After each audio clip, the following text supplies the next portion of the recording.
Here we go. Loading in. So here we are, the Blood Bowl Crendorian Finals. We have the Chaos Dwarves taking on the Elves. In fact, these are Wood Elves. So we're gonna see who out of my least like factions is gonna win. Although out of the elves, I think Wood Elves are my favorite type of elf. In fact, I would say Wood Elf or Dark Elf are my favorite elves. And then the other elves are no.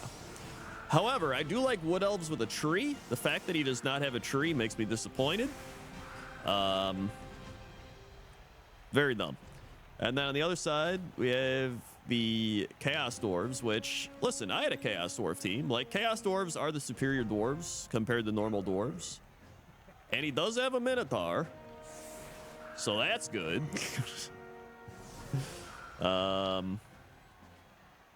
So we'll see how it goes. Nerep versus Synthric.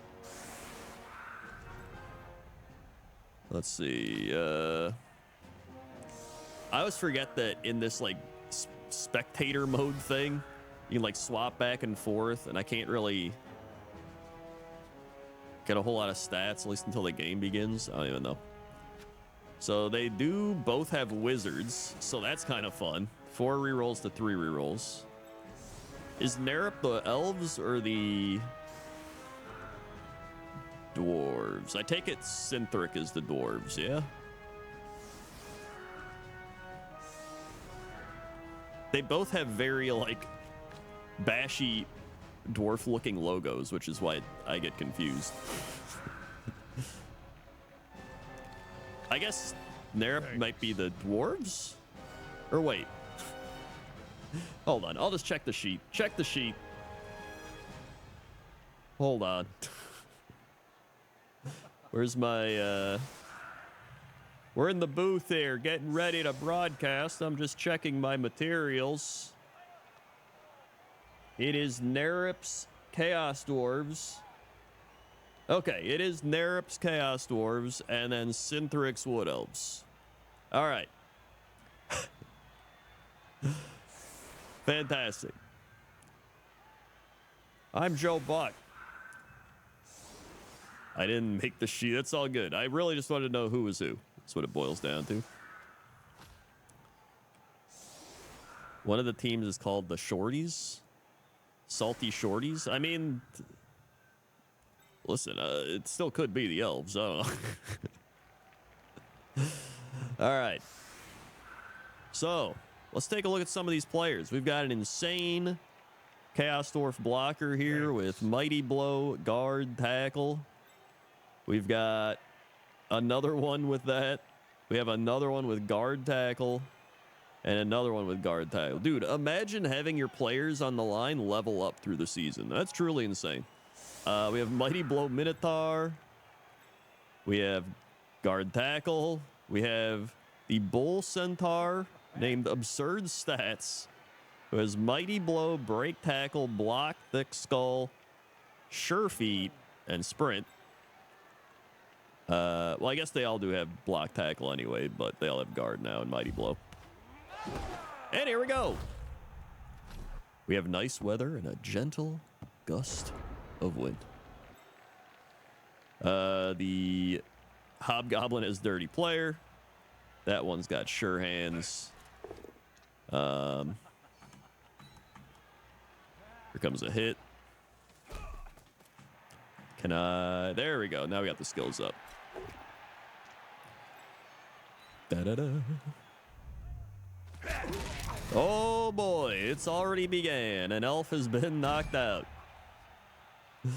Then we have the War Dancers. This one has Sidestep, Mighty Blow, Jump Up, Blodge, and obviously Leap. This one has Strip Ball, Tackle, Blodge, Leap. This one's got Wrestle, Dodge, Diving Tackle. And the rest don't have anything. So they really can't afford to keep getting beat up, actually. That's not good. Crazy person, 73 months, decided to put on the stream to ease my internal suffering from having to deal with this writing assignment that's due tomorrow morning. Dude. Nice. I don't know what the passive,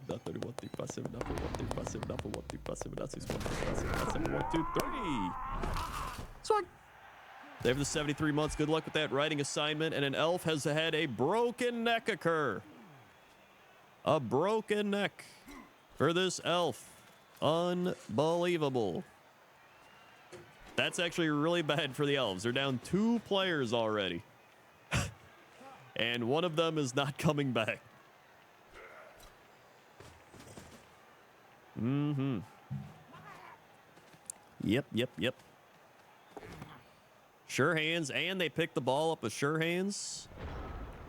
What a start. Do they risk using the wizard right here, right now? I think it's a potential possibility. So, I mean, listen, you're falling behind fast. You know, you gotta even the playing field. At least that's how I would play it. Now, I am a former finalist. You know, I didn't win the championship finals, but I did play in one.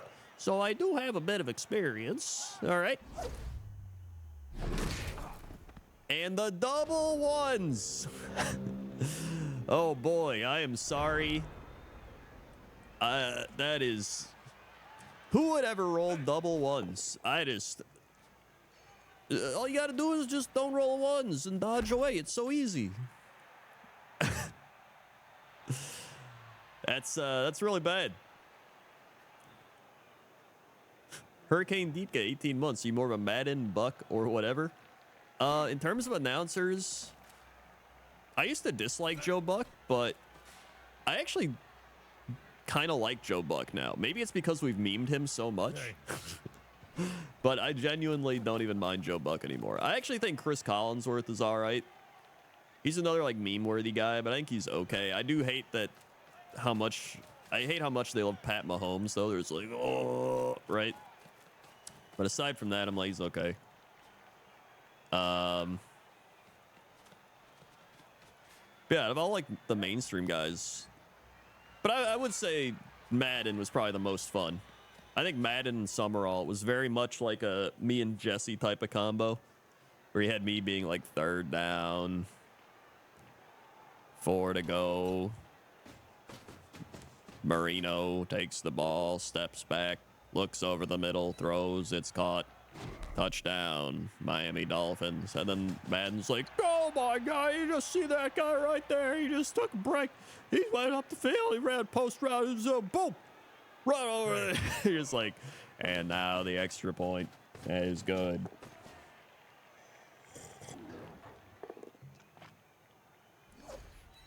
Oh, yeah. Then they had, I don't even think Chris Collinsworth's the worst. I think he's funny. I think there's plenty of worse announcers. I would say, hold on, I have to like go through all of them in my head. Tony Romo used to be amazing, and he's just become not great. Booger McFarland's definitely one of the worst, but he's like not doing it as much anymore. Tony Romo used to be good, and now he's just like, oh, Jim, what's he gonna do, Jim? And it's like... He used to like do analysis and stuff, and now he's just like, I don't know, Jim. I hate it. It's almost like the TV studios told him to like calm down, or like not calm down. They told him like stop being so analytical. Like people don't want that. They want you to be like, oh, jeez.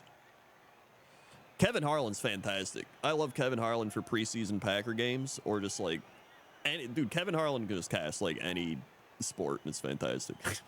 Hockey, basketball, baseball, football. He's just got a great announcer voice. Oh.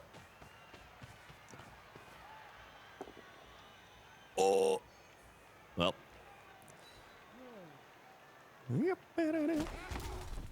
I always just like, for Packer games, I like hearing on the radio, what's his name? Packer radio announcer guy.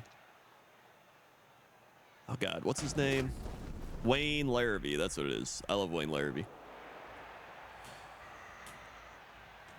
Trav guy with the 2 years came and stayed for the non-content. Put some Crendorian nerd hype for Swallows, Mummies, Pop Americanos in the chat. 2 years for Trav guy. What the 79?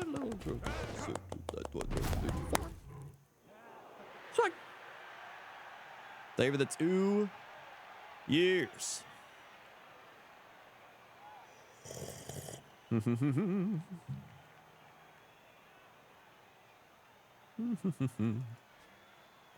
Crispy Taco, 22 months. Rip, thank you, Crispy Taco. What the 579? It's like they were the 22 months. Crispy Taco. Overall, I'm just happy football's back.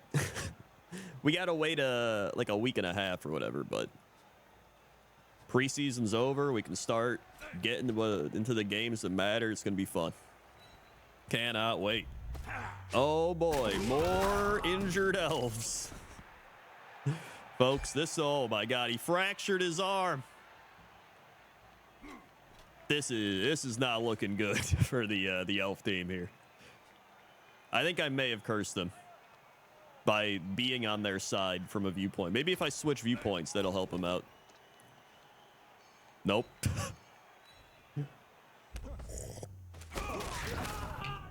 Dude, this is insane. He's getting destroyed out there. He's actually contemplating the apothecary here because there it is, apothecary gone. Because he couldn't afford to lose yet another elf. Mamma mia, dude. He's getting rock and rolled McDonald's. Meanwhile, who's another one knocked out? They have, I guess they do all have 7 armor, which like it's not the highest, but there's still some solid armor breaks going on. He's got to do something, man. He's got to pop that wizard. You got to do something here. You got to mess him up.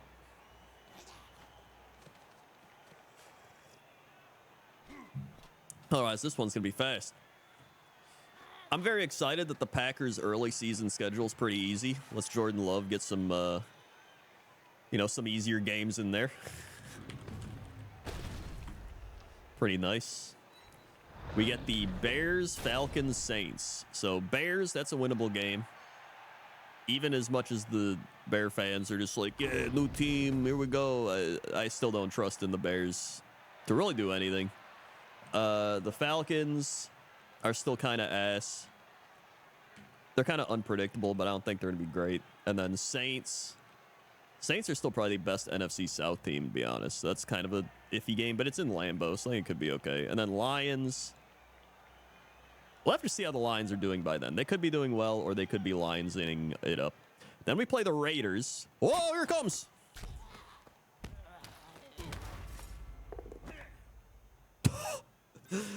Oh my god, the Chaos Dwarf blocker caught it.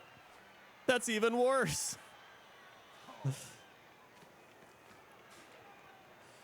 And then we play the Broncos.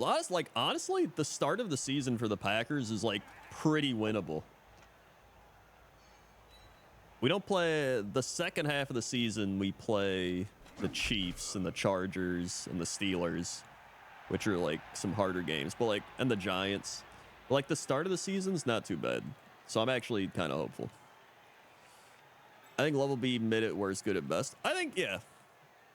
After watching the preseason, obviously I watched Jordan Love, all of his random appearances the last couple of years in old season. But watching him in the preseason legit made me feel like he's going to be at least decent, right? He may not be a Hall of Famer.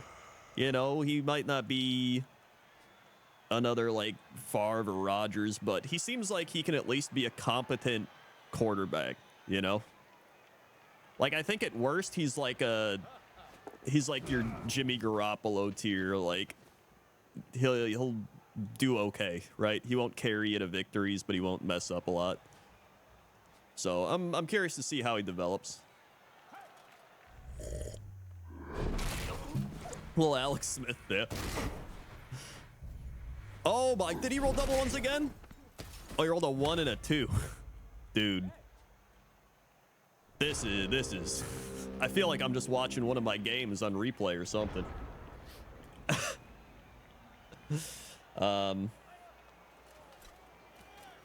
The thing is, like, he has made some pretty crazy plays. Like, he has the potential to make some insane throws. Like, he's made really good deep ball throws, really accurate passes. So I'm like, he's got the potential. The problem is that he needs a bit to, like, get there. Like, sometimes he, like, miss the passes or, like, doing it. But, like, he already looks like a better passer than Justin Fields. The Packers receivers is the main issue. They're also very young. Watson's really good. He's the best potential. Dobbs is pretty solid. He was my sleeper pick last year. Big time sleeper pick. They got some rookies look pretty good in the preseason, but it's gonna be an experience. The thing the Packers have that people underestimate is their offensive line is very good. So he's going to have time to throw, and they're going to run the ball. And they have Aaron Jones and A.J. Dillon, which is like one of the best running back tandems. Probably like a top 5 tandem in the NFL. So they're going to play like 49er football, right? They're going to run the ball. They're going to run the ball. They're going to run the ball. And then they'll probably play action and go from there. That's really what they're going to do. And then just try to play defense, which the defense is supposed to be good. But I never trust the Packer defense. Never trust it. Dick Van Dick with the 1 year. Put some credit Nerd Cypers while he's in the chat for Dick Van Dick 1 year. 1, 2, 4, 5, 7, 8, 9, 10, 11, 12. Sweet. They were the 1 year. Dick Van Dick.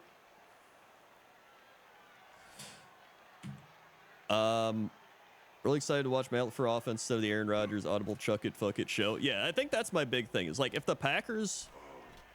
Like last year, the Packers won like, what, 8 games or whatever. If they win 8 games this year, I would be happy, right?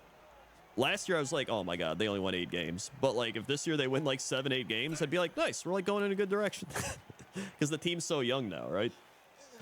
You're just looking for progress. But like, that was the worst part, is LaFleur would be like, all right, it's like 3rd and 4. Can we please just get like a slant pass or some like nice play in there? And Rodgers would be like, green 18, rover, green 18 up. And then he just fucking 30-yard bomb downfield, overthrow it, and then be like, and like yell into the, I almost said microphone, his helmet, which I guess has a microphone in it. And that would just be like, whoa, just throw the ball 4 yards, please. Last year was probably the most frustrating I've ever, it was like the most frustrating Packers season ever. Which is saying something, because they didn't even do that bad. But it was just like, it wasn't even fun watching their offense. It was so bad. The offense was so bad. And it was because of that, like Aaron Rodgers, LaFleur, like clashing, where you could tell who was calling what plays at what time. You could tell when Rodgers would like audible out of it or just do his own thing. So, yeah. I'm excited to see Jordan Love and like the actual LaFleur offense. I think it'll be fun. That was almost another elf. Bad luck play. Ghost Bear with the 84 months. Praise Nuffle Nerds. Thank you, Ghost Bear. What the fuss? I don't know what the fuss of good. What the fuss of nothing. What the fuss of Nuffle. What the fuss of Nuffle. What the fuss of Nuts. What the fuss of Nuts. What the fuss of Nutty. What the 84? Fuck. They were the 84 months, Ghost Bear. Wait, is that a nerd day? 12, 4, 4, 6, 48, 60, 02. That's 7 years. Oh my God, put some more emotes. Wowie, Mamma Mia, Pop Pop, Leap Fail, Yeehaws in the chat. 7 years. Also, I expected him to fail that leap, man. This is just really not his game. And it sucks because it's the last game and the most meaningful game. We got ourselves like a Denver Broncos Seattle Seahawks Super Bowl right here with like noodle arm Peyton Manning launching 5-yard passes downfield. I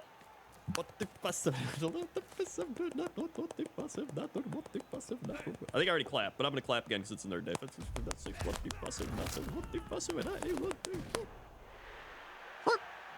Dude, another injured elf. He's gonna have no players by halftime. We're on turn 5.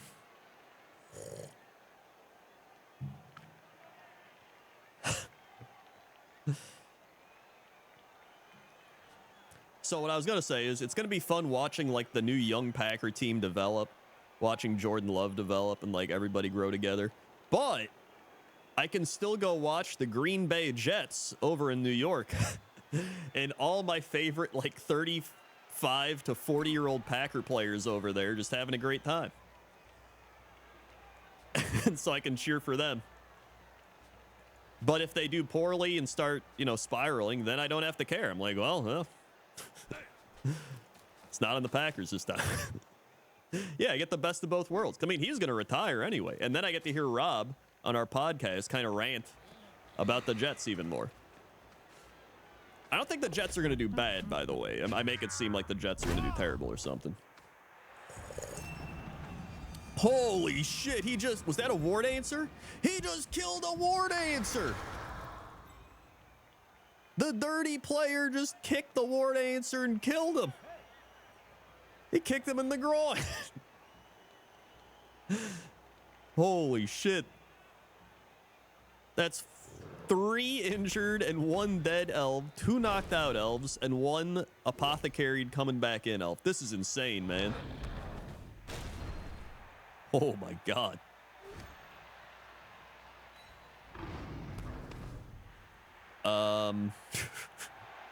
Yeah, why couldn't my orcs do this? Did they just forget how to hit? How surprised would be if the Jets won the Super Bowl? I wouldn't be surprised, but I don't think it's gonna happen. But it wouldn't surprise me, if that makes sense. Like, I wouldn't bet on it, but it also wouldn't shock me. Would you be happy if Rodgers won it with the Jets? Yeah, I wouldn't care. Listen, he already got me 1 Super Bowl in my lifetime. I got to see 1 Super Bowl with Dick Pick Brett Favre back when I was like 7. So I remember being at the Super Bowl party and having it on TV and my dad being like, yeah, go Packers.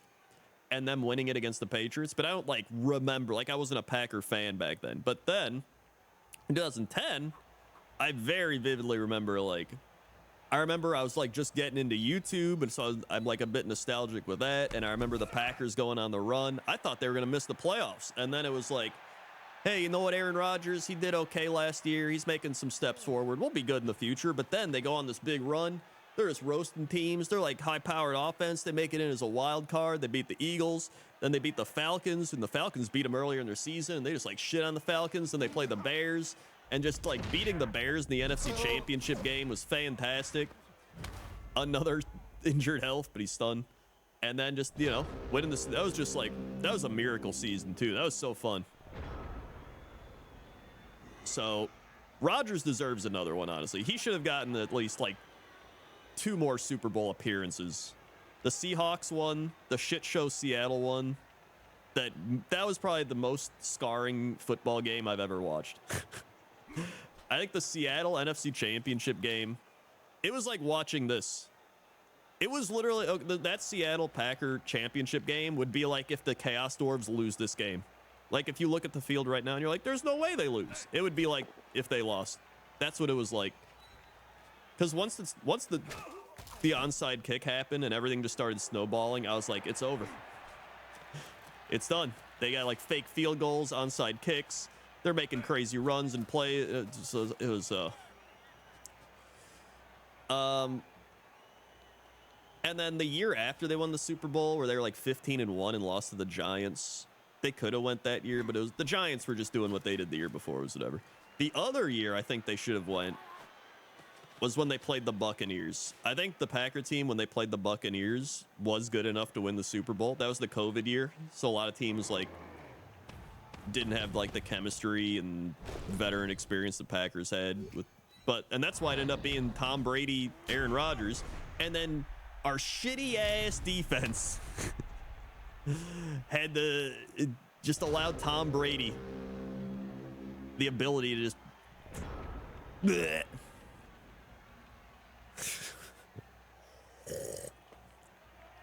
The offense also kind of messed it. Aaron Rodgers had some shitty throws. He had like I think it was Lazard was open across the middle, and he threw it into like triple coverage Devontae Adams. It was shit like that, which he would do off. That's honestly, this Blood Bowl game is essentially turned into me ranting about the Packers, but it's like football, right? Oh, he actually leaped. And he failed it. And nothing happens.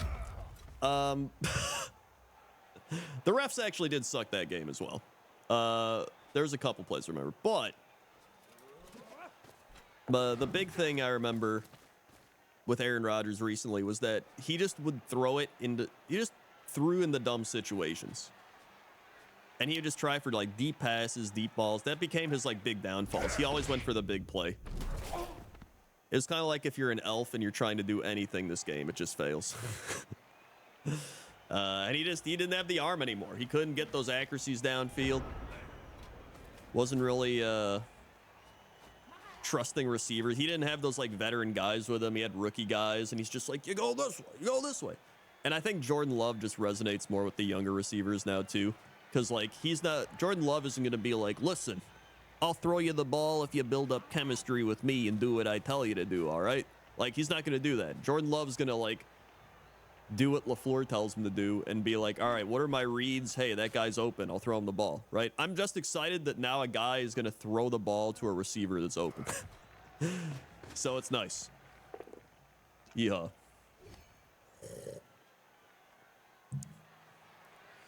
Instead of, like, I'll throw you the ball if you come smoke ayahuasca with me in the offseason. Like, oh, okay.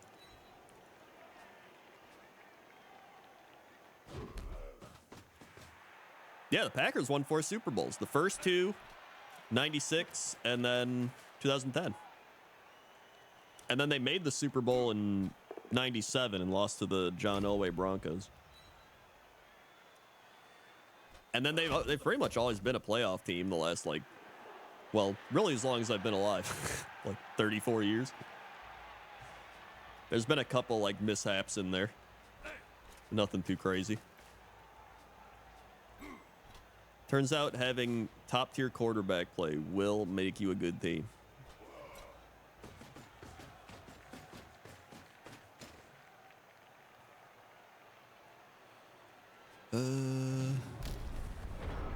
So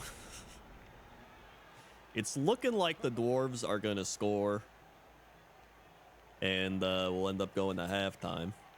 He really needs these Elves to come back in. Really badly. But the thing is, like, even saying all that, I'm more of like a football fan. I just love the sport of football. So, like, I know about all the other teams. I enjoy watching just, like, any game that's on. That's why when I watch, like, all the, like, mainstream normie people, like, yell at each other on Twitter or, like, Reddit, and they're just like, idiot Packer fans, you are dumb. And then the Packer fans are like, dumb Bear, Viking, Lion fans, you're dumb, and all this stuff. I'm like, I'm not just gonna hate a team just because they're a rival team. I'll hate them for other reasons. But it's like, I still think I'm not gonna be like, the Bears suck. Like, I think the Bears will be okay. The issue with the Bears is Justin Fields still can't throw the ball accurately. And their defense still sucks ass. He caught it again.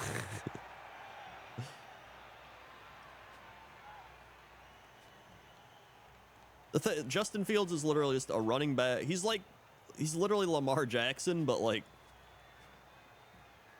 I actually think he might be better at running than Lamar Jackson, but like slightly worse at passing, which is bad because Lamar Jackson's already not that great at passing.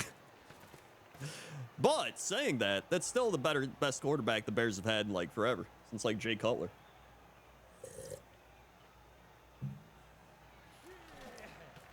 And then the Vikings, I don't know how they did what they did last season. I was like, this team is fake. They're gonna blow up in the playoffs, and then they did. And I was like, there you go. And then I really think the Lions are the best NFC North team right now. Like, I hope the Lions win the division, man. They deserve it. I like the coach. I like the team. They're just like a hustle, hardworking team. The fans deserve it. Like, I legit hope the Lions win the division. Now, I do want the Packers to be a wild card team. But I think the Packers... This should be the Lions' year. Like, it really should be.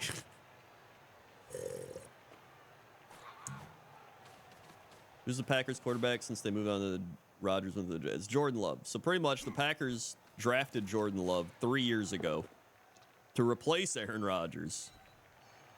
And that pissed Aaron Rodgers off. But he had the same thing happen to him with Brett Favre. And Brett Favre was an ass. Surprising, I know, because Brett Favre actually is an ass. And pretty much didn't help him at all. So he... Holy shit! Okay, I thought the double ones were coming up right there, but they didn't. And the Chaos Dwarves take a 1-0 lead. Play the barrel drums. 1-0 Chaos Dwarves. Let's see if they get their players back. They had one elf back. That's something. Here's the thing. Don't count the elves out. They are still elves. So yeah, pretty much Aaron Rodgers did that. He was like, I hated what Brett Favre did to me. I'm not going to do that to the guy that they did. Because, like, it's not his fault he got drafted, right? It was like the team did it. So he pretty much did help Jordan Love. And honestly, I think that's respectable about him. Right? He could have been like, this sucks. But he actually did help him. Apparently, he even, like, called him before he made his, like, preseason debut this year and was just like, yo, good luck, man, and, like, everything. So I think that is cool. He also, Jordan Love has, like, the same cadences. He does the, like, Green 18. Green 19. And then he also, he has a lot of similar footwork now. Like, if you watch his footwork develop over time, you can see a lot of his similarities. Which a lot of times footwork is the biggest thing with quarterbacks.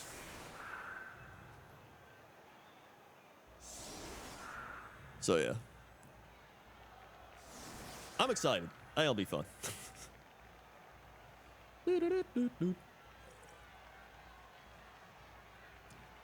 They actually got the Green 18, Green 19 from, I think, Brett Favre. But I think he did it better than Brett Favre, to be honest.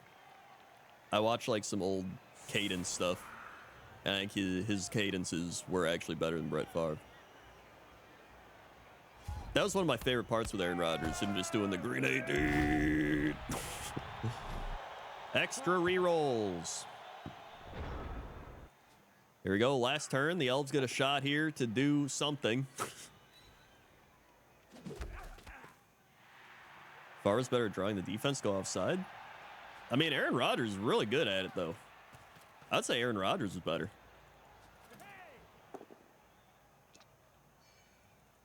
I wonder if that's a stat I can look up. Most cadence offsides.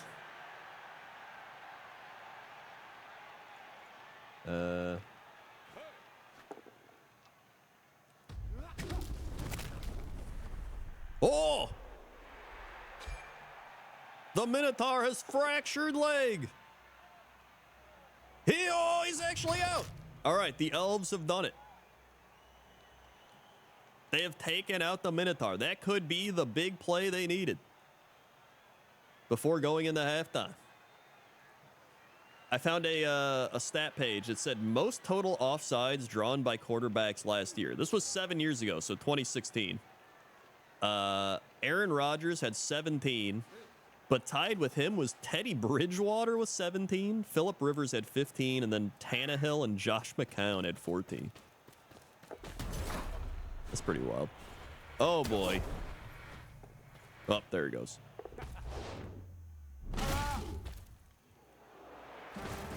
Well, what's the chance Jordan Love picked up Rodgers' habit of letting the clock go to 0 every play? I hope it's not high.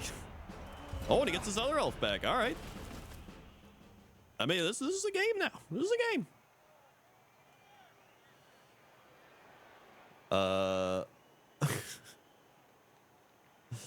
Let's see.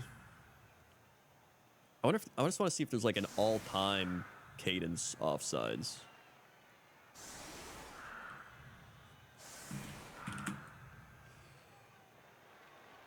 Yeah, Rivers was a good quarterback. He just had to play for the Chargers, which is like, you're just cursed if you have to do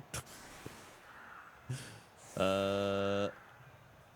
It's like the opposite of the Bears and the Jets. The Bears and the Jets can never get good quarterbacks, but the Chargers can get good quarterbacks, and then they just can't win with them. They get Drew Brees, then they do nothing. They had like Doug Flutie, did nothing. Philip Rivers, do nothing. Now they have, what's his name?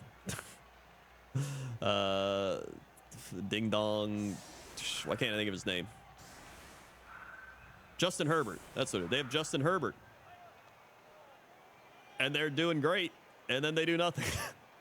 It's like, it's the Charger way. All right.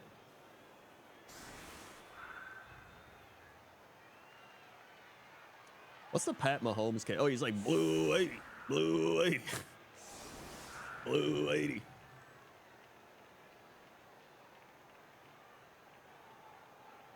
Also, it's weird because when they do the cadence like Rodgers, he always does green 18, but he always says green 19.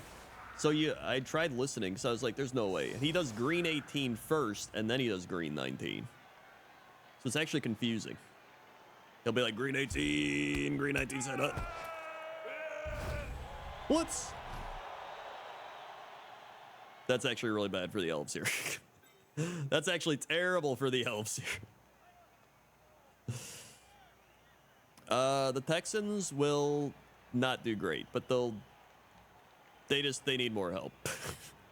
They're still, they can do better than last year, but still not great.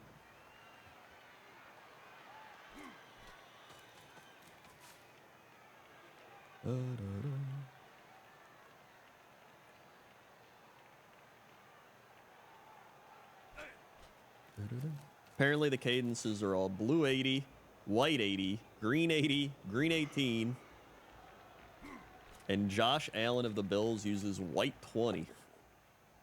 Don't know why. White 20. Doesn't flow. Green 18, I think, is the best.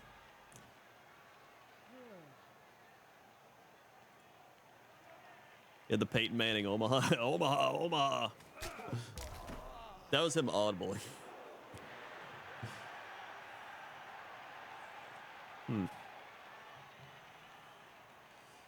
Okay, so they still have their wizard as well, so that's bad for the Elves. And that elf is hurt. Well, not hurt, but knocked down. So now he's going to go one by one, and he's going to get under the ball. Yep, that's a classic. So again, this is terrible for the Elves. Now they have tackle marking all the elf players. This guy is going to come down here over the top. I imagine this guy will wrap around as well or something. He's going to mark him. It's just, it's not looking like an elf game. They had the Minotaur leg fracture, but like, still, it's not looking up. Oh, he didn't catch it though. So there you go. This has definitely been a finals. So the Elves really just have to come from behind with only 6 elves, or no, 7 elves on the field, but a Ward Answer is dead, which is always really bad. The Tackle Strip Ball Ward Answer is dead. Any predictions for tomorrow's Warhammer reveals? I already know some of them that I can't talk about because they've already sent it to me and I've been building it. Which should already tell you that it is not human. Which is probably all I can say. I don't even know if I can say that. Theoretically, hypothetically, metaphorically speaking.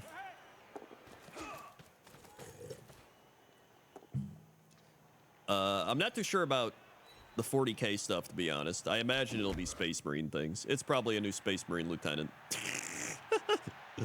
And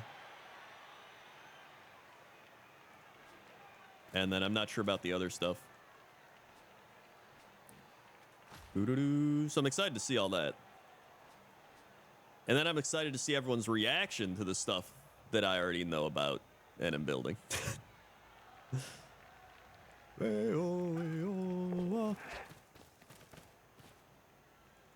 It is pretty cool. I like a lot of it.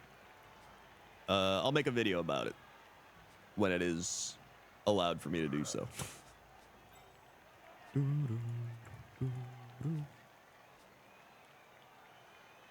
I'm really hoping that going forward, like into the end of fall or winter and stuff like that.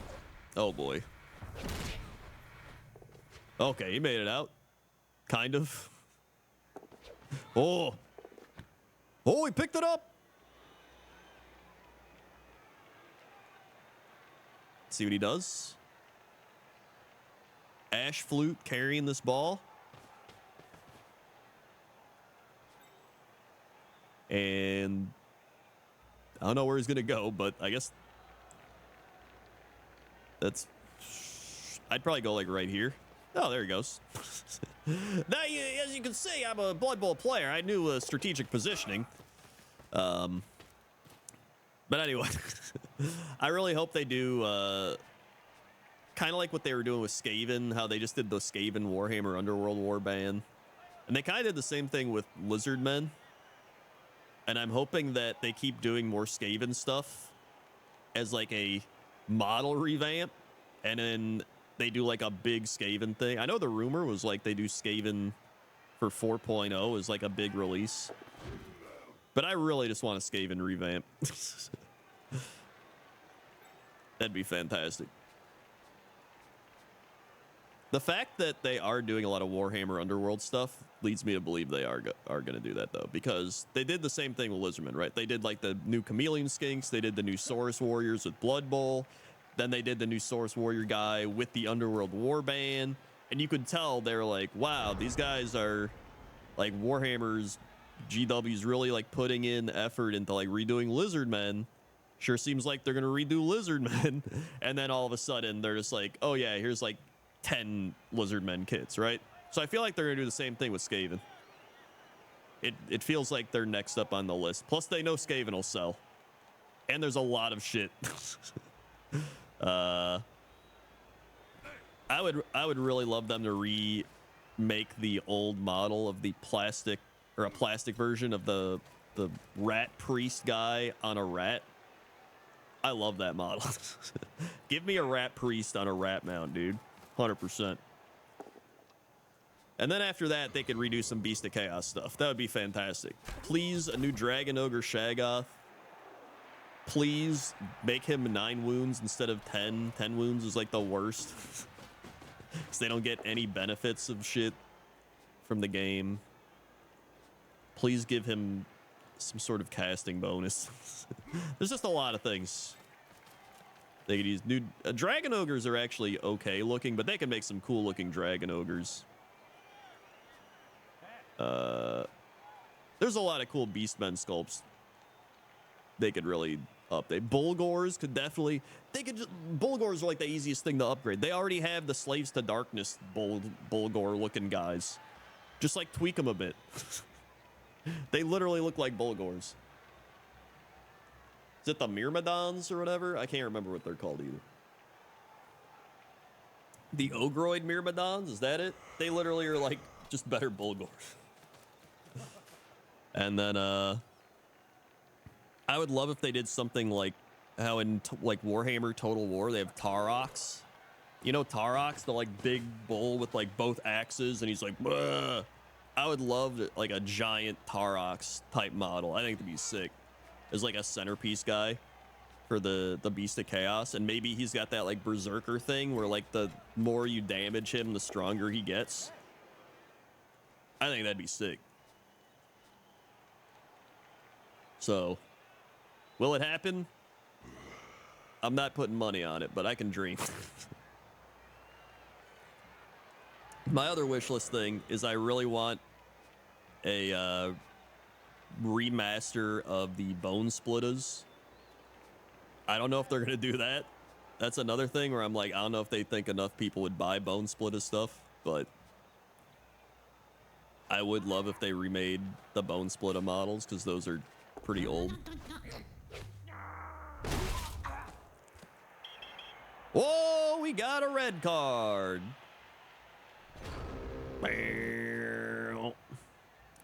That guy is sent off. I imagine they're gonna do Chaos Dwarves as like a new race at some point, and then I think someone was saying like Elves or like some sort of elf. I think Chaos Dwarves would be cool. As long as they give them more models that look different compared to like Fire Slayers. Fire Slayers are the... Oh my... Okay, there he goes. I've played against Fire Slayers a few times, and it's so hard to differentiate what is what.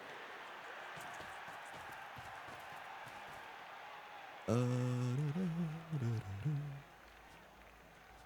they have so much potential, and they just keep giving them like the same mundane stuff.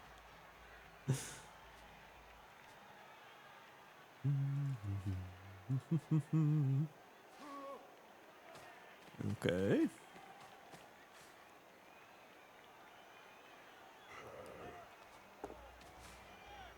Who are we cheering for? I mean, I'm just cheering for chaos, to be honest. We've had elves get hurt and die, but we have had some bad luck for the Chaos Dwarves here with the Minotaur getting hurt for the game and then the Goblin getting ejected. So, I mean, the elves do have plays. They have potential here.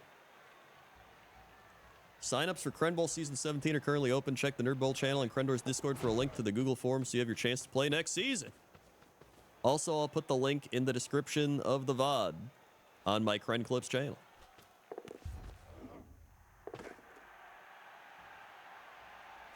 He completed the pass. He's making plays. Also, the Dwarves can't really get there. I guess he can, and he can. Only 2 Chaos Dwarf things can get there. So this is actually looking pretty good for the Elves here. They're making plays. However, he does have a lightning bolt. Oh boy.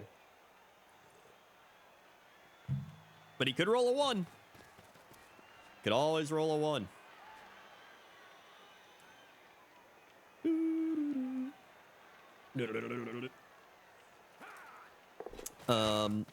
Let's see. I also think that the optimistic part of me wants Bone Splitters to get remade with a bunch of cool stuff. The realistic part of me is like they just made Cruel Boys. And I almost think Cruel Boys will replace Bone Splitters going forward, and they'll just have 2 orc armies because it's probably easier to balance.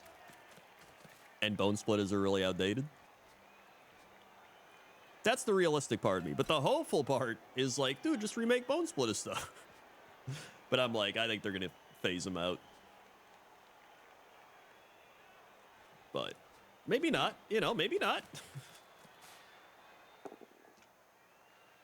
The Sacrifice 1 year. Woo, 12 months. Put some Crendor Nerds Hypers. Whoa, he's in the chat for Sacrifice 1 year. 1, 2, 5, 7, 8, 9, 10, 11, 12. Thank you, thank you. You reckon Shadowlands is fucked well to the point of no return? I love Dragonflight, but my server's dead, man. I mean, my server's been all right.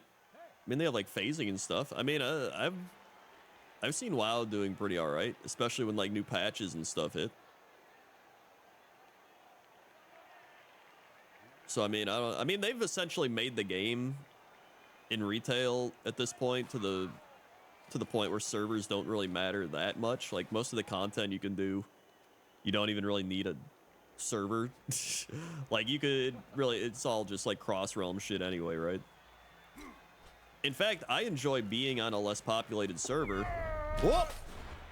Because it allows me to get like mount stuff in the open world a lot easier.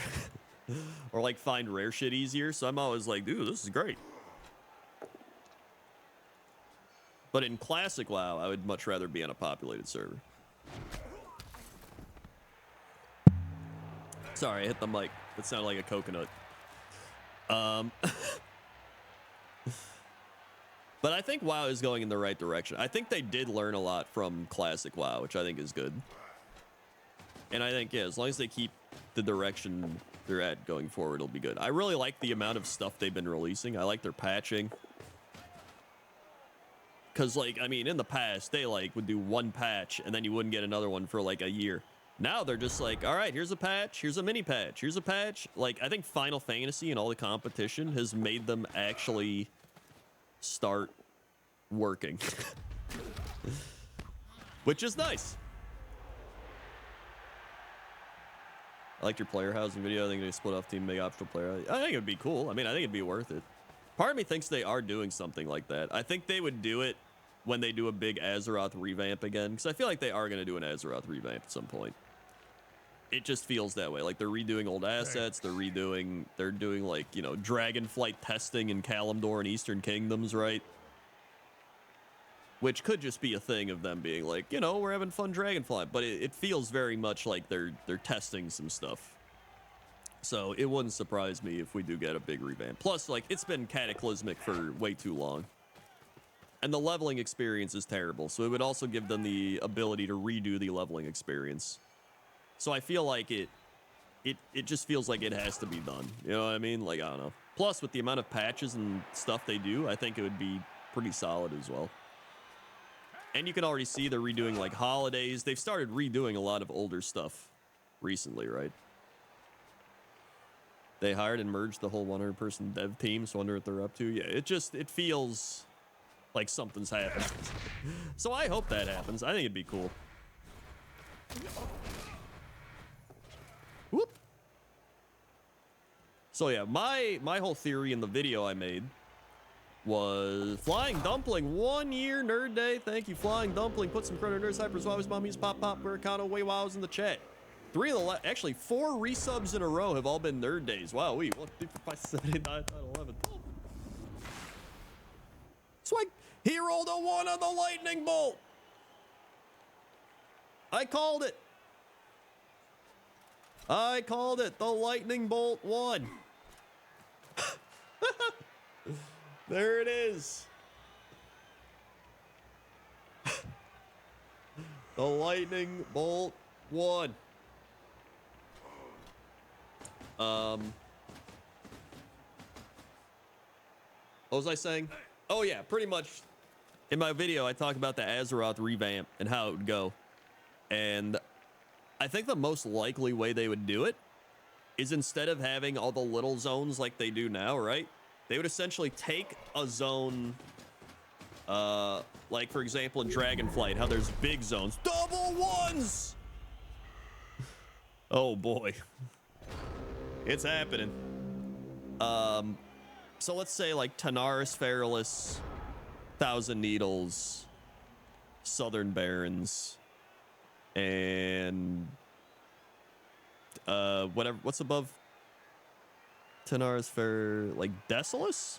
I don't know, just like a big clump of zones all together, right? And instead of having each of those be like Tanaris, Feralus, blah, you would just clump it all and just call it like Southeast Kalimdor, right? Let's just like some big generic. But then instead of having a zone, like a little zone, you've merged it all into like one big thing.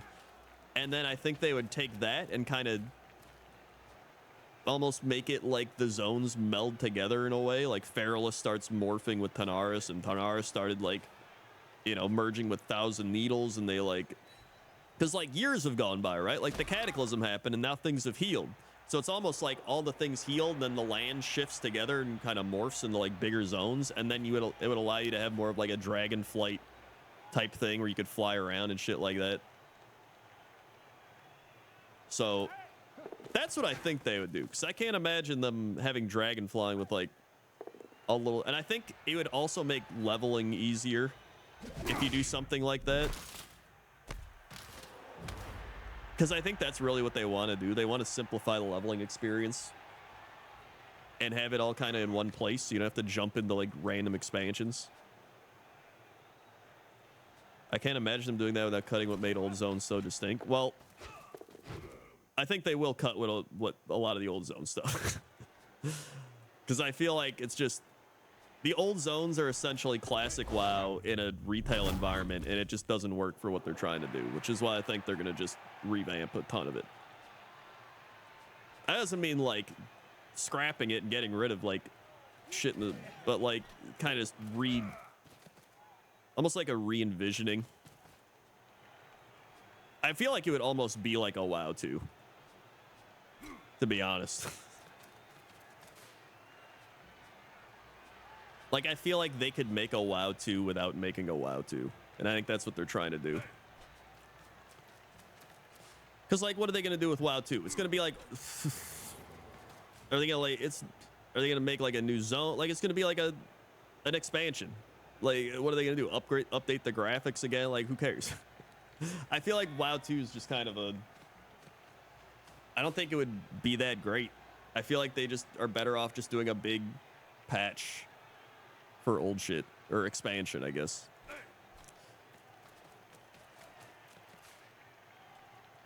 Like, I feel like the current, like, Dragonflight engine and stuff, it almost feels like WoW 2 when you compare it to some of the old shit. Overwatch 2 was more of like, it wasn't even Overwatch 2. It was like Overwatch 1.5. Like, they didn't really do much with Overwatch 2. They're like, here's a new champion. The teams go from like 6 down to 5, and PvE is coming out, but it's not.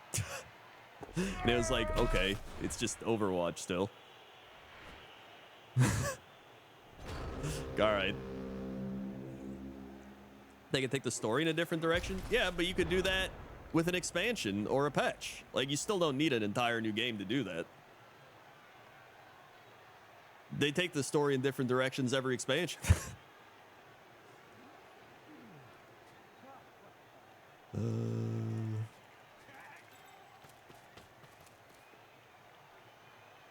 think it's just make WoW 2 do what they did. Final Fantasy restart from the beginning, but tell a new story continues from where the story ends. I mean, that's the reason I think they're going to do a big, like, Azeroth revamp and get rid of all the Cataclysm stuff and, like, redo it. Because it's essentially like doing a WoW 2, and it allows you to, like, change quests and change stories and, like, reopen the world and make it easier for dragon flying and do all this stuff while also keeping things the way they kind of are and, like, kind of re-envisioning it. And also, like, it just feels like that's my version of WoW 2, essentially. And I think that's the most logical and, like, least resource intensive way to do it. So yeah, the only way I would see them doing WoW 2 is like if they really hate the engine and they're like, we need to do an entire new engine, we need like new combat, new all this stuff, and I just don't see them doing that. Like, I don't know.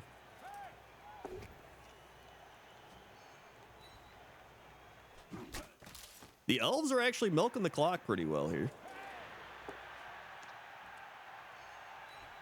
Like, it's pretty insane that, like, Azeroth still has Cataclysm shit all over. Right? Like, when did Cataclysm come out? It was like 2010. So it's been December 20th. It's been 13 years. 13 years. I think 2005. The world has been destroyed by the Cataclysm longer than it's been not destroyed by the Cataclysm. Like, think about that. The cataclysmic world has been there longer than the old world was there prior to the Cataclysm. So that was what, 2004, 5, 6, 7, 8, 9, 10. That was 6 years, and now it's been there twice as long. It's insane. And so if you're like a new player, you're like, oh yeah, I played classic WoW a bit, or like I did this stuff. Let's go check out those worlds. And it's like, oh, I guess it's still affected by the Cataclysm, huh? Huh. That's interesting. Like, it really needs to be refreshed and revamped and everything. I mean, just look at, like, the comparison of, like, the Dragon Isles versus, like, Azeroth. Like, I think the Dragon Isles are what they really want the game to be. And I want the game to be, too, because it's like, for comparison, think of like Shadowlands and Cataclysm. Everything's like separated. You're like, I can't wait to go adventure by going through a portal and ending up in a zone and then going back to the main hub and then going to a different zone through another portal and then going back to the airport and then going to it. And it's like, that sucks. But in Dragonflight, you're like, let me just hop on my dragon and fly over to where I want to go, right? You're like in a big open exploration based world. And I think that's like the most fun way to do it because it actually feels like you're out exploring, doing fun stuff. And I think they want that to be what Azeroth should be, right? And I think that's why I keep thinking that's what they're gonna do. It just makes sense.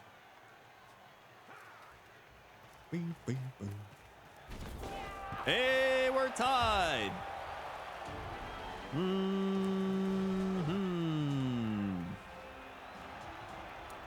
Thought this was gonna be a blowout.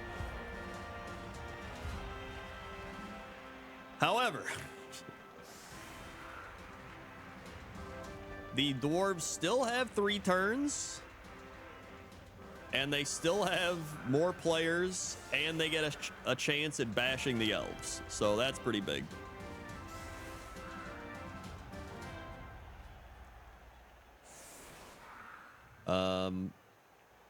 So yeah, I'd mainly be curious to see how they changed, because it was fun to see how they changed the world with Cataclysm. But now, how do you, like, change it so many years after the Cataclysm? Like, so many things would change. They'd be different. The geography, like, a bunch would change. And, like, who knows, like, what things would happen to change the geography? Maybe the goblins did some shit in Tanaris, and now it's, like, snowing there or something. There's, like, we messed it up. Right? There's, like, so many wacky, weird things that could happen. Maybe Tanaris is even more underwater. Maybe there's like global warming. Tanaris is just underwater. And then Thousand Needles is like dried up. There's like no more water in Thousand Needles. The like Shimmering Flats is popping off again. They like, maybe the goblins like, yo, we redid the raceway. This shit's like crazy. You got like NASCAR going on there with like goblin racing. Like there's so many crazy things you could do with like redoing everything. Like Desolus could be not as desolate anymore. Like maybe it's even more green. Like, who knows?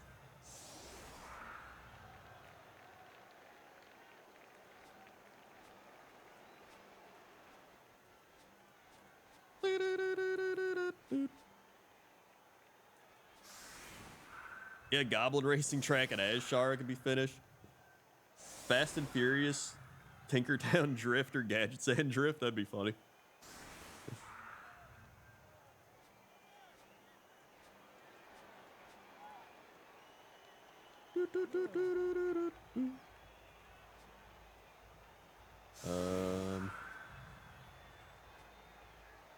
Let us see.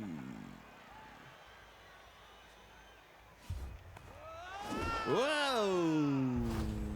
Whoop! Salty Shorty's got an extra reroll. What a kick! Wow. That was a really good kick.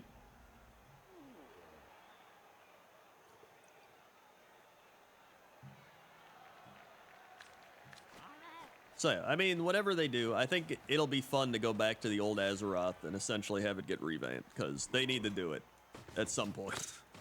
Like, they have to. And I feel like now would be the best time. Like, we're back in Azeroth with Dragonflight, and so it makes sense to kind of stay in Azeroth after Dragonflight. And people love dragonflying, so you keep dragonflying. It's like a primary mount thing. Maybe they even add in more like interactive mounts, like what Guild Wars 2 did. I think it's really cool in Guild Wars 2 having like a bunch of interactive mounts.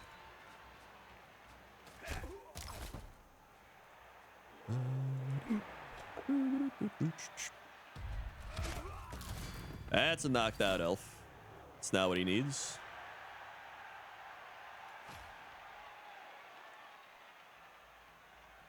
You think there's enough subs to justify it, or when we'll start cutting content because of player-based numbers? I mean, I'm pretty sure WoW's doing fine in terms of player-based numbers.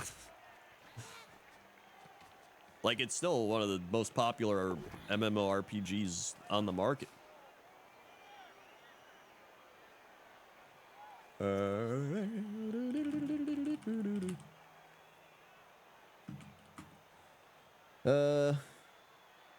according, here we go, latest data.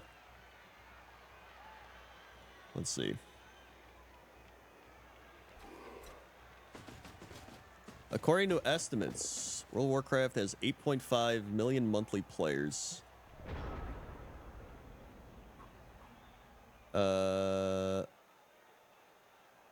Around a third of its players play WoW Classic,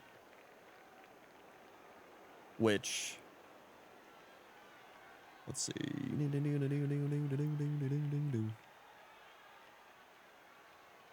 In the last 3 years, monthly active players range from 7 million, lowest in September 2019, and 9.5 million, highest in July 2021. Had 9.48 monthly million active in January 2023, almost beating these records. These are estimates from Active Player IO. I mean, I could see 8-ish million with Classic WoW. So I mean, you have to take into consideration that people buy a WoW subscription to play Classic WoW. So that's why they say a third of those. I would almost say, like, at this point, probably half. I would say it'd be like 4 million Classic WoW, 4 million retail WoW. Give or take. I think that's probably the most realistic. And here's the thing. Like, let's say even if WoW had 2 million players, right? That is still more than, like, a lot of games. Like, EVE Online, for the most part, has like 500,000, and they're rolling along just fine. Right? I feel like if WoW hit a point where they didn't have enough of a player base, then they would go free to play. Then they would just be like, all right, screw it, go free to play. But the fact that they haven't gone free to play, I think, to me, shows that they have enough players to justify it.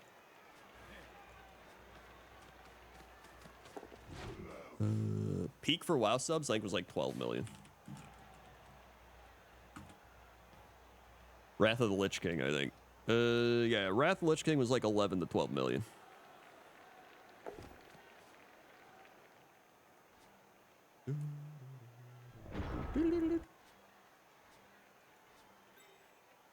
All right, here we go.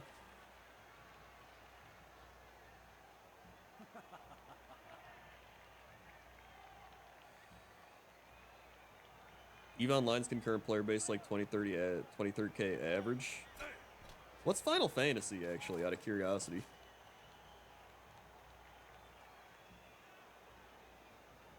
Yeah, I mean, they'll definitely do Game Pass once the Microsoft stuff goes through as well.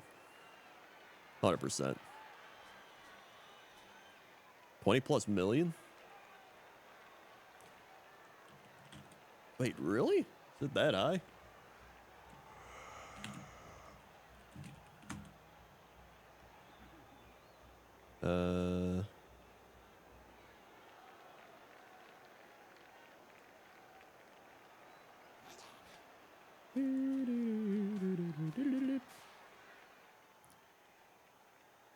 Subscribers around 35 million. This Final Fantasy doesn't have to, like, give out their details though, right? Like this says, as of October 2022, claimed 27 million registered.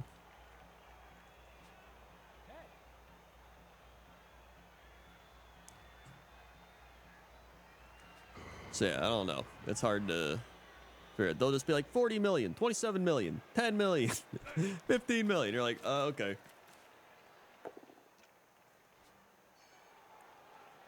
I mean, I just like when there's multiple games popping off in a genre because it encourages actual innovation, which is always nice. Innovation and competition.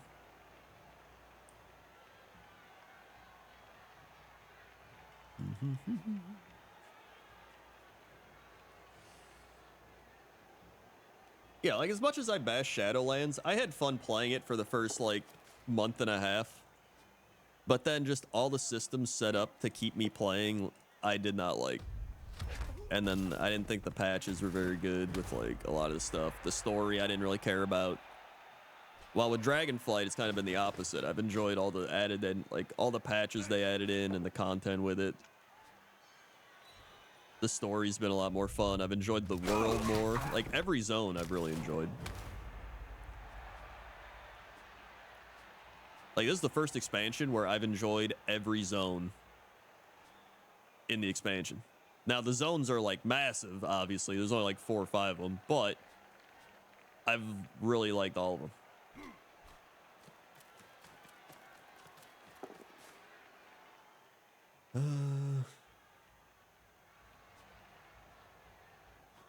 How are we looking here? So all the elves on the line are banged up.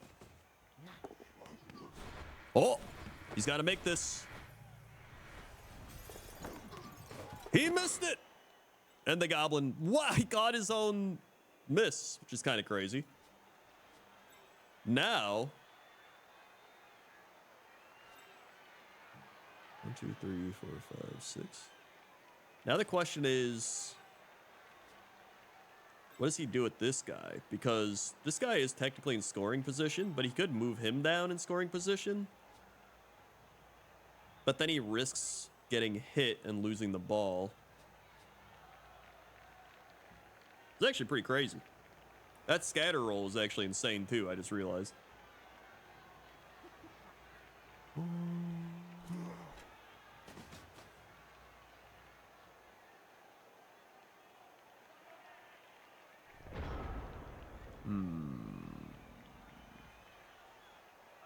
This is going to be interesting. Let's see how this plays out.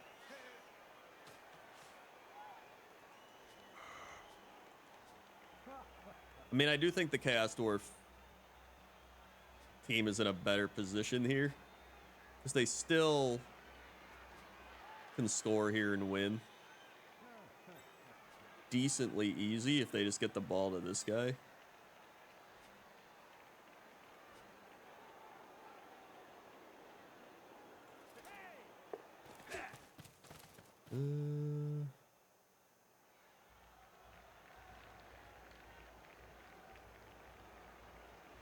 He's gonna go there.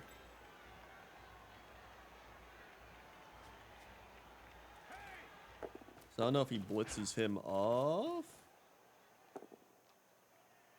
Oh my god, he actually got the ball out.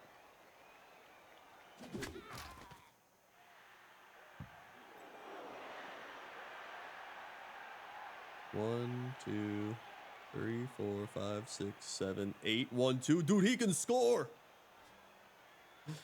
He actually has the ability to score here.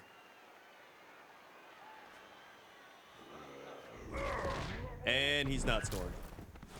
Wait, reroll. And he's not scoring. In fact, his War Dancer's knocked out. Oh my god, that was the complete opposite of what you want to happen. Dude, with a couple good rolls right there, Elf BS would have won. That's insane. A couple good rolls and Elf BS would have won after losing half their team on like the first half of the game. I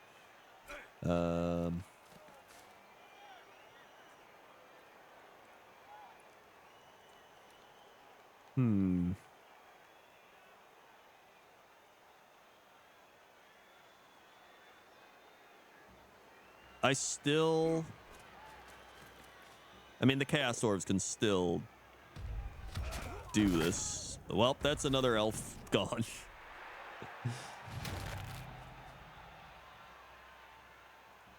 So, I mean, he has a reroll. You probably hit this guy. Yep. And then he has wrestle, which is fine. So you just get rid of his tackle zones. That clears up this whole path. So there's 1, 2, 3, 4, 5, 6. He picked up the ball. And then I guess he just makes a pass, right? He has to make the pass. Here it comes.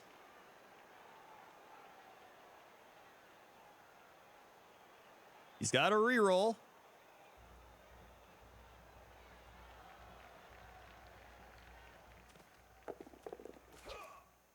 Wait, what? I forgot this guy has crazy ass pass defense or whatever the shit that is. And he failed to pass terribly and threw it right to the elf. Well, we're in overtime. So because we're in the playoffs, I believe it's just like overtime goes until someone wins. He gets his elves back.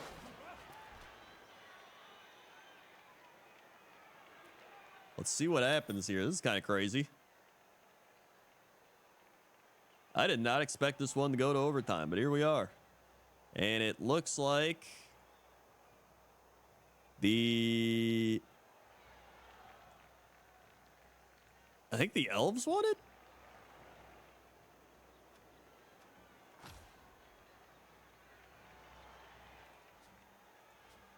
The Requiem Fighters?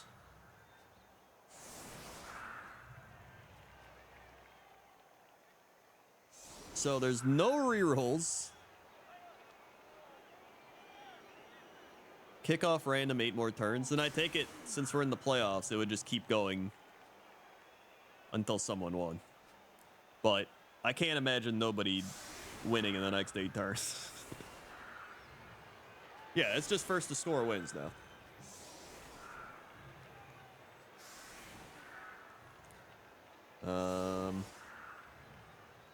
The elves are still only at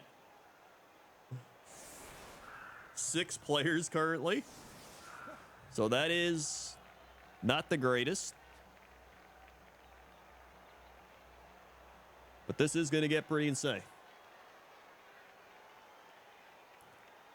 If nobody wins after 8 turns, it's field goals, aka coin flip. Oh, that's what it is.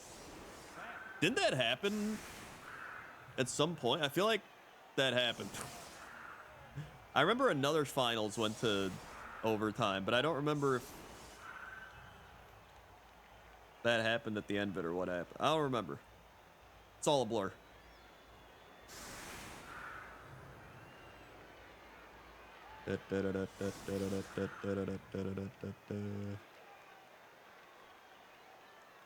Well, here we go. Overtime.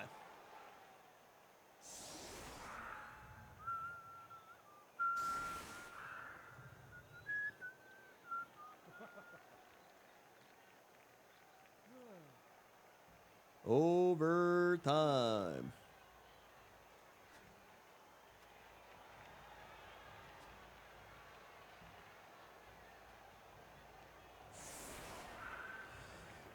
I'm going to use this to put in eye drops. Here we go, eye drops. Also, ad break started. Perfect commercial break. It's like the real NFL.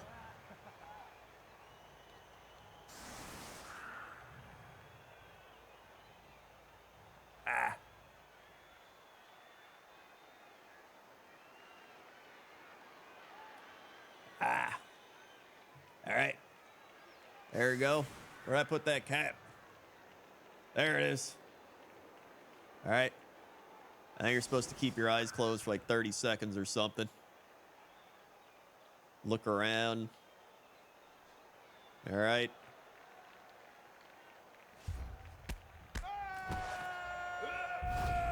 What happened? Both teams get rerolls. Boo! Rerolls. All right.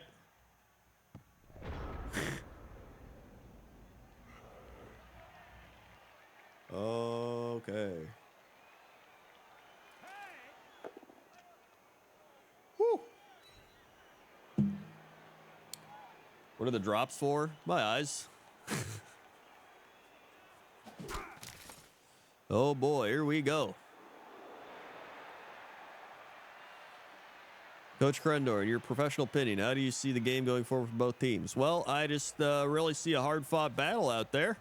You know, it's going to be two teams really just duking it out, really seeing who wants it more. And I guess, you know, a couple rolls of the dice, we are going to find out who does want it more. Yeah.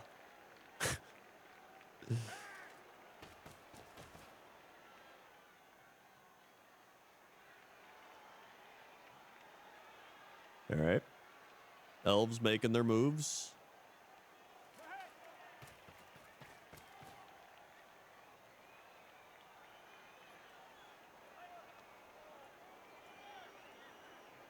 Here they go.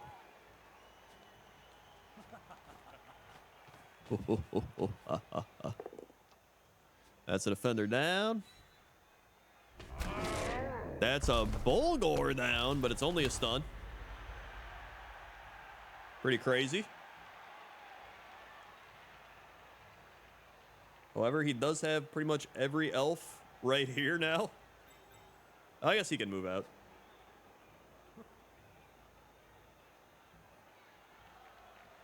Alrighty.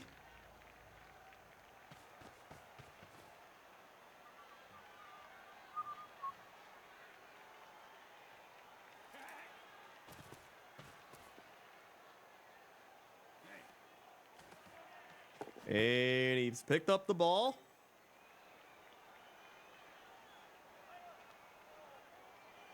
Although he does only have 2 strength.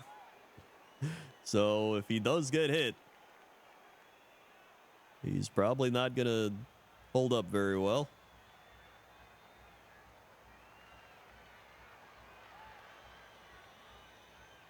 Let's see where he goes. He's going to go right there. Just out of the way from everybody.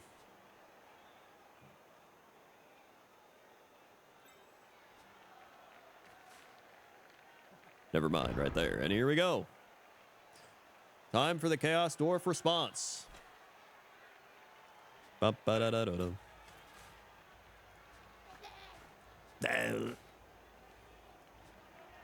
So it looks like he might just play the waiting game here. He has enough players to kind of do so. Right? Just wall that off. Just kind of wall off all these sections. Don't allow them to come through here. They have tackle. Mackle with the 3 years. Oh my god, another nerd day. Put some Crendorian nerds after always mommies pop up Americano wee wow wow. He's in the chat for Mackle.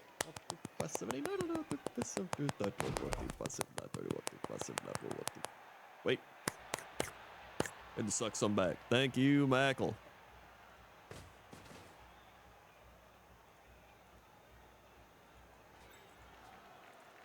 All right, all right.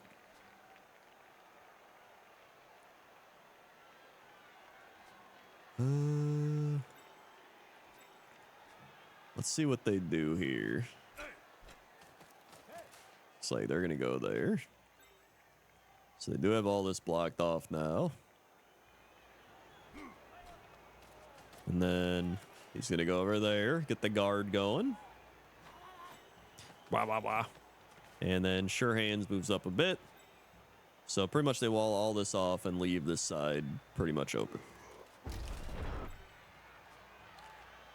Okay. Let's see what the elves do here. Let's see what the elves do.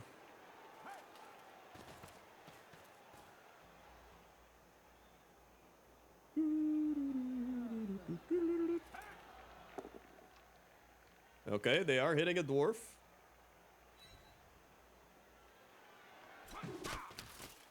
And he's all right.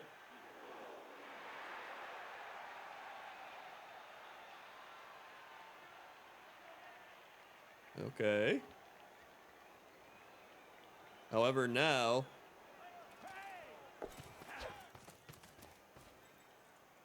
they still gotta get all the way over here. Here comes the blitz. Actually, big blitz right here. Okay.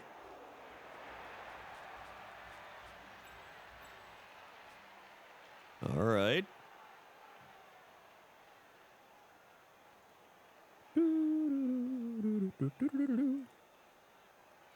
What happened to the live Cox and Crendor recording? I don't know. Jesse handles all that. I imagine he'll put it up at some point.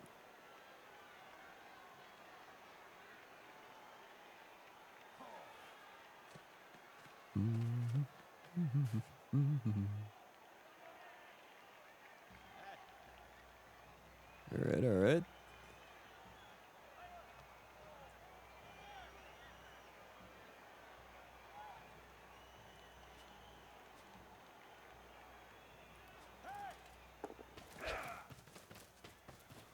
Down they go.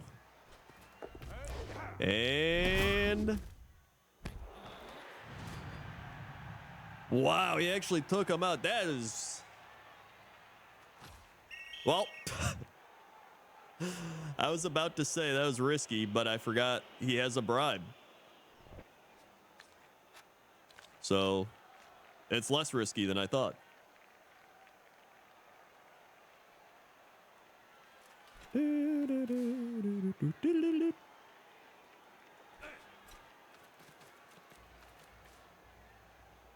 All right.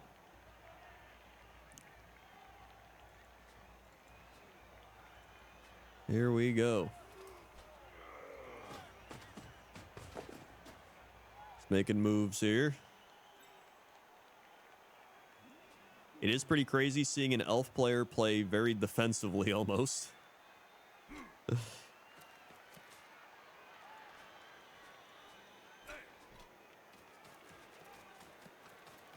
Okay.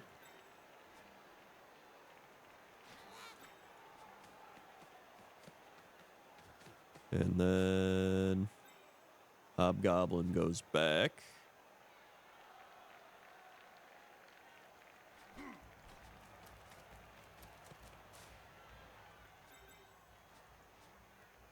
This is a classic elf game where the elves do lose half their players and they're still rolling along. And here comes a blitz. Holy shit! Whoa! What a play! The Bull Centaur blasting through. And he can't get the ball, but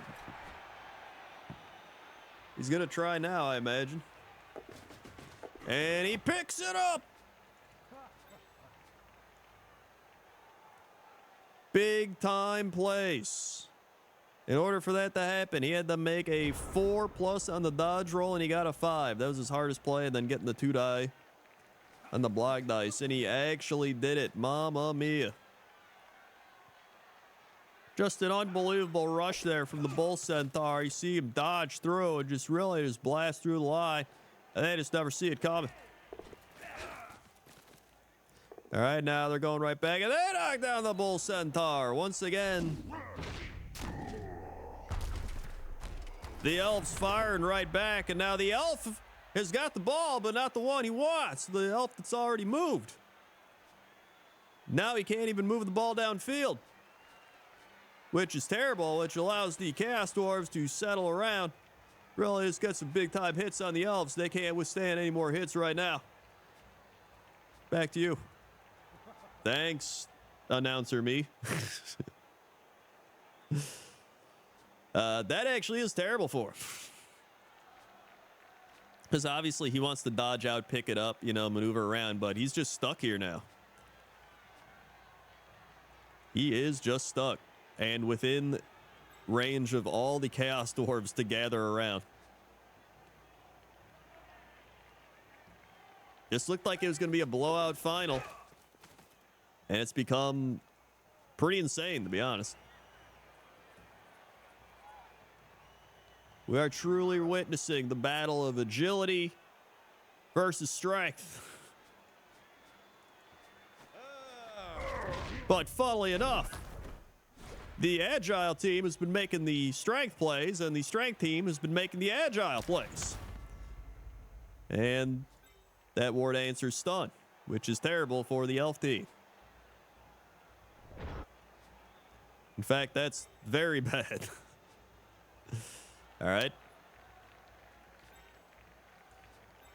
So now, if I am the Chaos Dwarves, which I'm not, but if I was, I would probably blitz this guy out of there.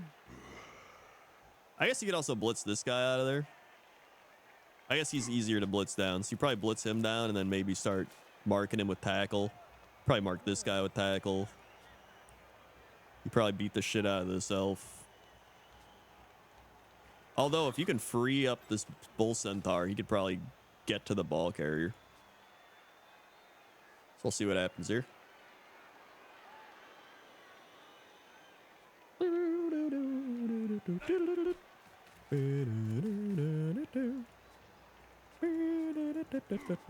Oh, he is blitzing up here. He gets a push, which allows him to then move here and mark the ball carrier. And then another one up there. And then that's a push.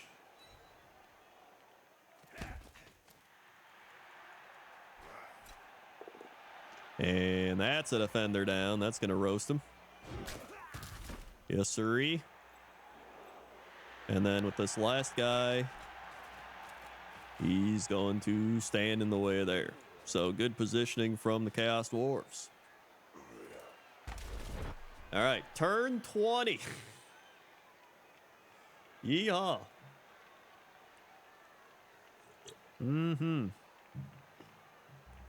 Here we go.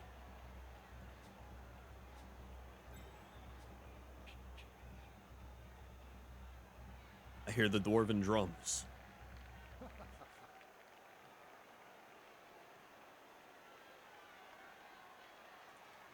All right. Let's see what the elves do here.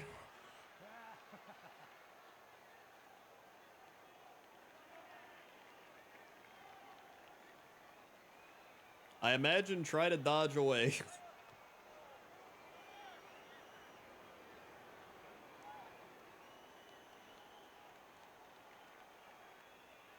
Yep. Definitely thinking. Oh, there's a dodge. Both teams still have one reroll.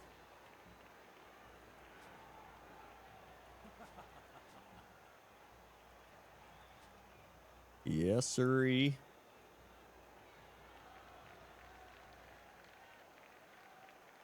And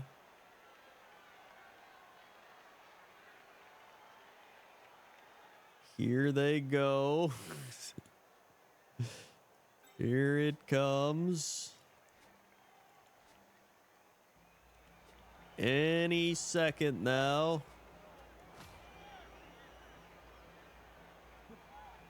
Here it... Oh, he's moving. Okay, they handed it off.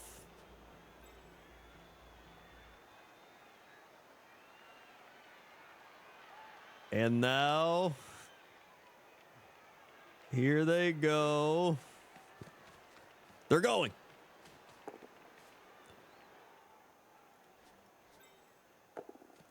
They've made 2 go for it rolls. They're now out of range of the centaurs and every lineman except this one and this hobgoblin. And now they've got another go for what? Oh, they've got the thing where they can do 3. I see. They can technically get surf, which is kind of crazy. Especially... Interesting. Okay. Well, there goes that elf. That's a 1. There's the final reroll. And... Okay. 27 seconds on the turn.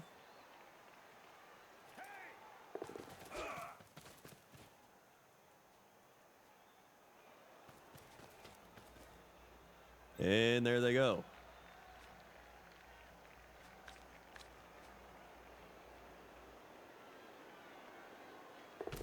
And they fell. And they're injured. And they've lost a movement point. They're pretty much dead. All right. Well, there it is. All that waiting for that. A classic. So here go the dwarves maneuvering.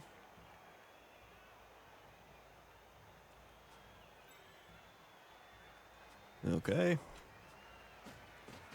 And Bull Centaur moving up there. Yep. 2, 3. That's a POW block. That is a stunned elf.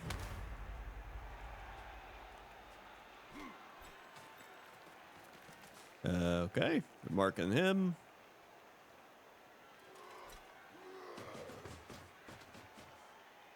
That guy's moving up. That guy's moving up.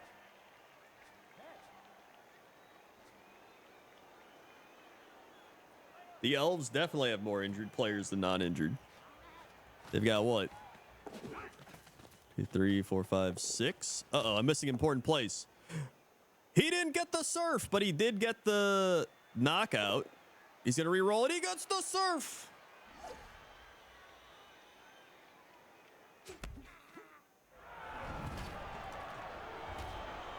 Let's see where this ball's coming back, and it's right there.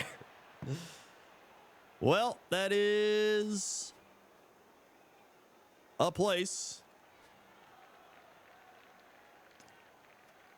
So what did he roll for those dodges? He needed... Is it a 3? I think it was just a 3. And then 2 go forwards. That wasn't too bad. This game just keeps on beating. It is pretty crazy. All right. I have a feeling this is going to make or break it. No rerolls left. The elves do have elf bullshit potential here. But it's pretty insane. But they can do it.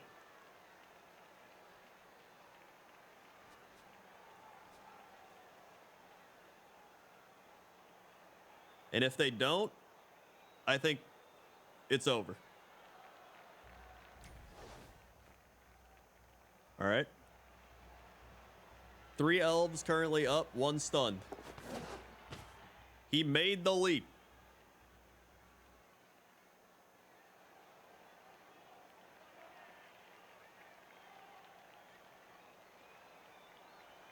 All right.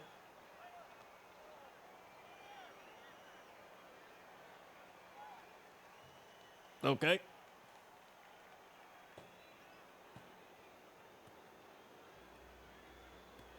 Okay.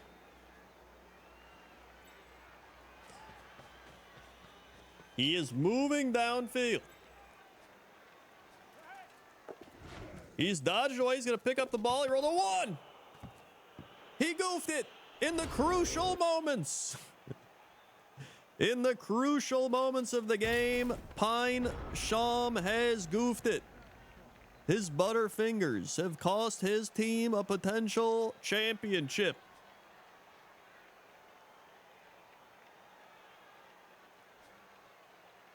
Oh boy.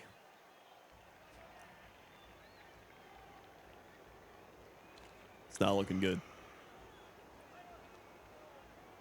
Really? Reminds me of Patrick Mahomes. All right, here they go. They're lining up here. They're going for a big time hit.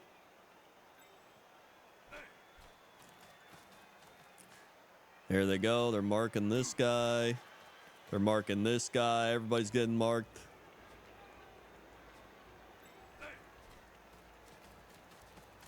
Yep. Chaos Dwarves using their numbers to just mark all of these elves, and now they're gonna make a big time blitz. Here it is, Bull Centaur blitz, and he got him. Pine Sham getting whopped. And now you probably go for the pickup with the Hobgoblin, I would imagine. Well, actually, you take the hit over there. Yep, there they go. That elf's down. Yep. And then that dwarf comes over for the tackle mark. Yep. And here come the pretzels. He's got it.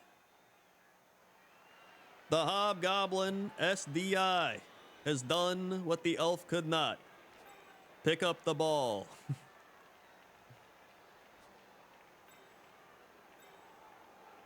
That elf can't even get there. That elf. So all he has to do is just go straight.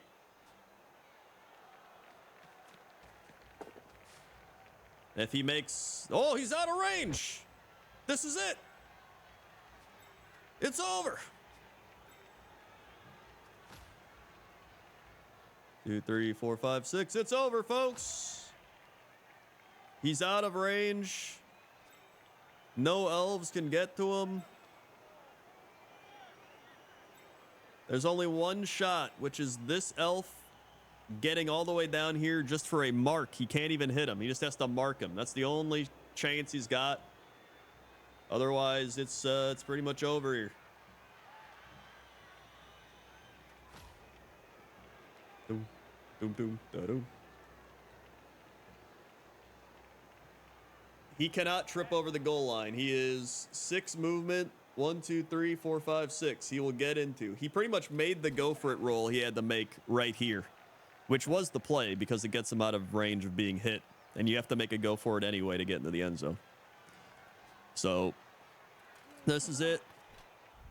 And that'll do it. The Chaos Dwarves will be victorious. And the Wood Elves made it really close, even with 6 players gone. And that'll do it. Nerip's Salty Shorties are this year's Blood Bowl Crendorian Invitational champions. It really was Pine Shaw dropping the ball out there, literally, and metaphorically, figuratively, emotionally, physically, metaphysically, and that just cost them just a lot of goofs and gaffes when they really couldn't afford it. And that'll do it. That has been this season in Blood Bowl.